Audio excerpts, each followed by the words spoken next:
Mike Watson. I live on homestead property that's been in our family since us before statehood. My mother has shared through a deed half of her homestead property with me. So I have 2 lots. One's my parental side, one's my maternal side. So we have land that has been with the nation since the beginning. On my mother's side, it's the land that my ancestors came to and settled back when we came from Mississippi.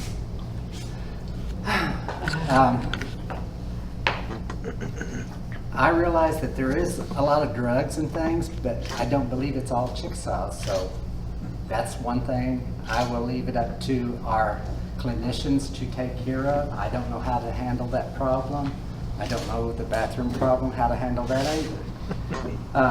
What I do know is checking the laws and the accounting. A lot of our assets that when we sold our lands have not been accounted for. These are in government records. Recently, as far as I can tell, our coal and asphalt has not been accounted for. It's in a new public law. It's written, you can read about it. That was sold by contract by the allottees back in 1948. Was never paid for. I would like to study international law on contracts to see how one nation can deal with a people and not pay them, yet keep the assets. The coal revenue for 2010 for the United States government was $4 billion. If we have not been paid for it, how much royalty belongs to our people?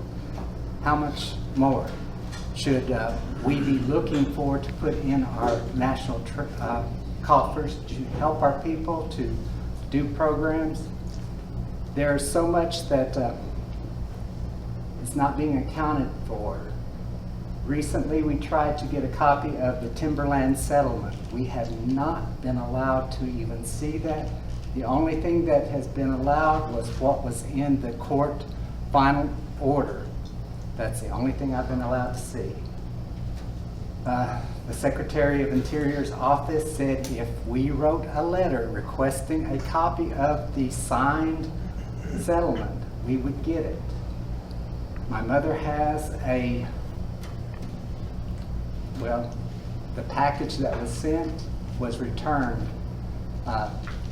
The addressee was not known, and it was addressed to Sally Jewell, Secretary of the United States Department of Interior. And it went to her suite number, yet her office refused to acknowledge that she was even the secretary or that package was addressed to her. So we have yet to see what was actually signed off on in the timberland settlement, and I do believe it has reference to the coal and asphalt, but I cannot say it does.